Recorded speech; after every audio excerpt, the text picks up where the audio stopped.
Welcome to the first day of Binance Blockchain Week 2022. Today we are talking all about crypto ecosystem growth. We have in our midst today and online some of the brightest minds sharing insights, inspiring creativity, and fostering innovation. If you want to bring about mass adoption, you really have to bring about proper regime to support innovation while at the same time managing risks to the system, risks to users. Governments are very supportive of innovation in general, very supportive of blockchain. The agenda of most countries are really to look at new areas of economic growth, and obviously they cannot ignore blockchain and crypto that's going to power the future of money, the future of financial services. So in that arena, I think the policymakers and government gets it, but the risk dimension of it, they are not so clear, right? So the challenge with us human beings is that we tend to, wherever we see something new, we try to internalize it, we try to rationalize it and say, no, this belongs to something that we already know, right? So even though crypto is a technology, when regulators look at it, they'll try to characterize it either as a security, a commodity, a payment, a currency, depending on the mindset that they have. And that's where you stumble into some of the issues and concerns. Even though policymakers are very supportive of this space, a lot of times they don't give enough resources to regulators to understand, to deep dive into this space, to understand the technology that's available. When you start to do deep dive, and for those regulators that do, they realize that you have on-chain surveillance, you have transaction monitoring, they start to understand this space, and the risk of that is much lower compared to the traditional fiat space, right? And everything can be traced, everything can be tracked. And now the stablecoin concept has become pervasive in dialogue at the highest levels of policy and government everywhere in the world, which I think is a great sign, right? Finally, they're taking this seriously, recognizing these are new economic models, new ways of facilitating commerce, and they cannot be ignored. At this point, we're all eyeing up a better future. We're seeing a better future for governments, corporations, and individuals. That's what we all see. I've been in it 7 years, and it don't even question the fact that it's going to be a better outcome for my children. That's fundamentally believe that that's going to be true. In order to get there, we need everyone to work together. So the public, the regulators, the politicians, the captains of industry, the asset allocators, and we, the retail. We need to vote with our money and vote with our feet. And there's never really been anything quite like this where we all bring it together. But we talk about stable coins and CBDC. This is going to be a public-private solution. Right? This isn't going to be a government-led solution.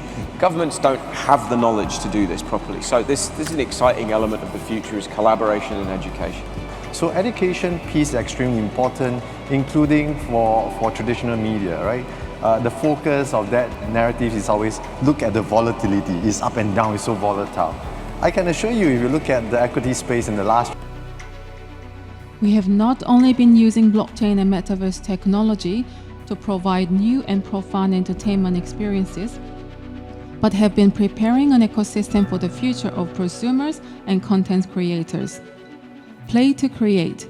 It is a new creator ecosystem that allows all individuals to freely engage in creative activities and earn profit at the same time. We now plan to inspire and activate the creative instincts of humankind through a new play-to-create model.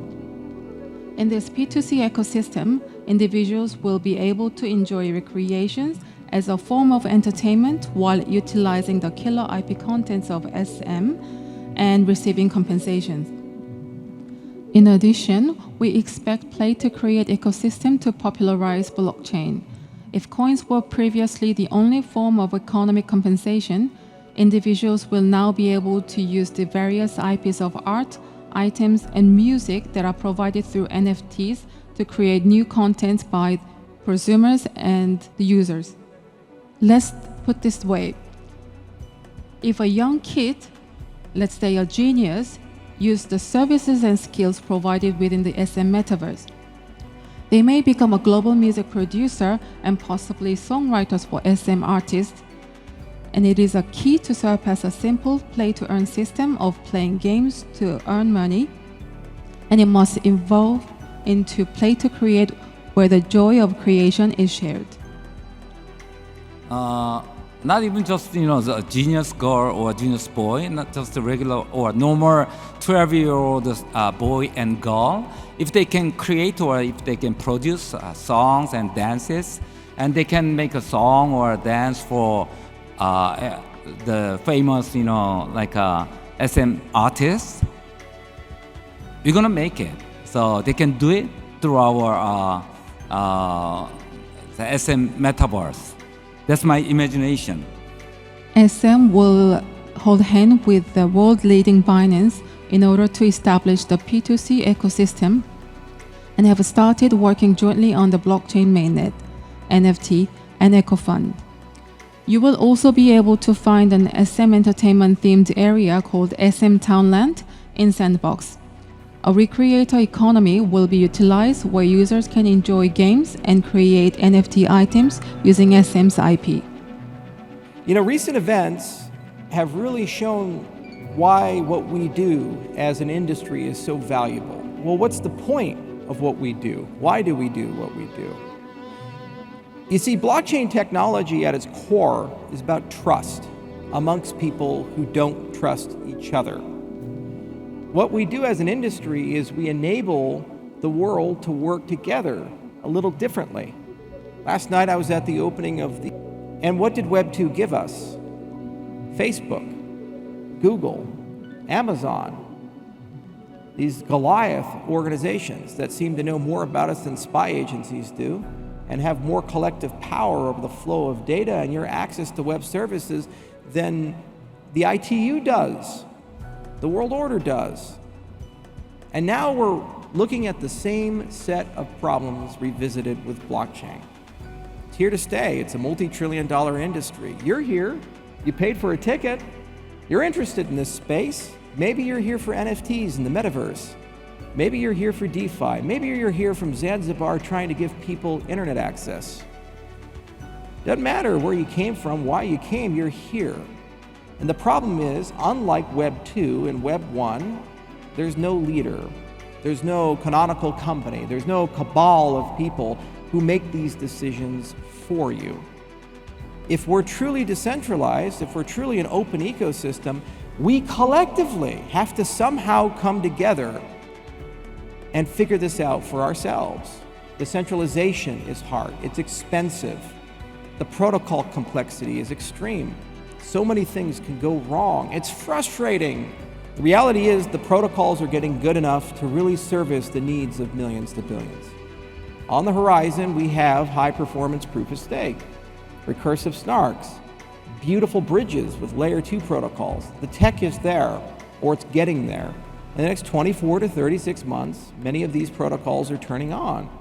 And we must, as an industry, decide whether we wish to learn from the past or if we wish to just allow it to happen again. There are two paths before us. One, we keep our integrity and we look to decentralization. We try to define these things, understand these things. Or two, we ignore it. In which case, the winners of the conflict of the next 5 to 10 years, they'll have custodians, they'll have escrow keys, highly centralized, highly optimized consensus algorithms that can be reset at any time. The few will be in control of the many. But if we solve this problem, here's the magic of it.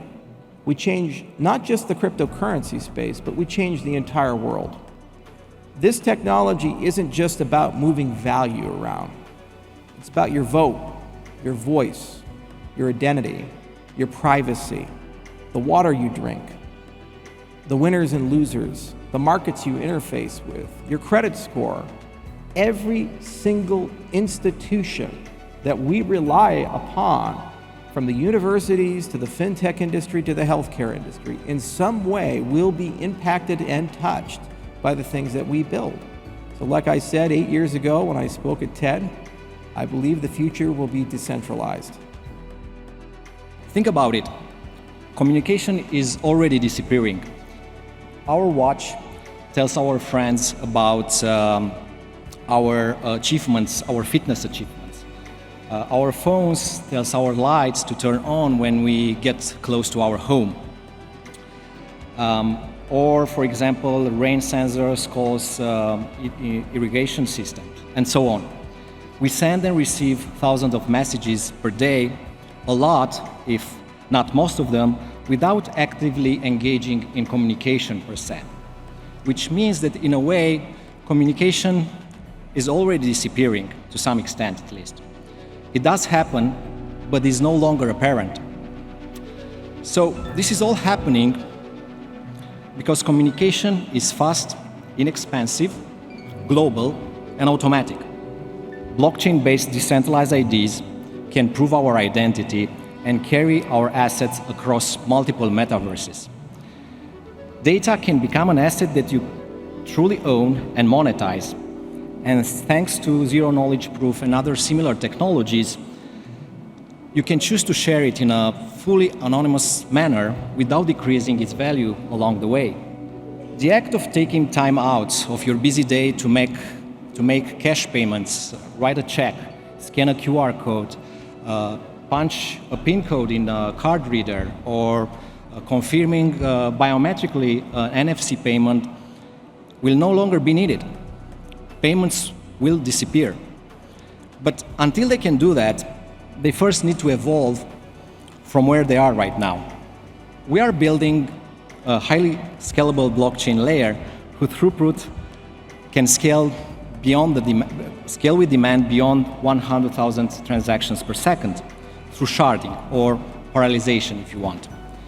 With 3,200 validator nodes, we are already one of the most decentralized and largest proof-of-stake networks out there. And we are also carbon negative by offsetting more carbon than the network's already modest footprint is accountable for. We also acquired recently Utrust. Utrust is a crypto payment processor that enables anyone to become a Web3 merchant by integrating a plugin in mere seconds into any of the most known e-commerce suites. So they can sell their product against crypto and receive fiat nearly instantly and for a small fee. Elrond is also home of Ethereum. Ethereum is a Web3 brokerage platform that converts business and user data into monetizable assets. They have this really cool technology called NFMe, which uses NFT technology to create data avatars, which are like the regular metaverse avatars, but enriched with data assets for faster value and more personalized experiences.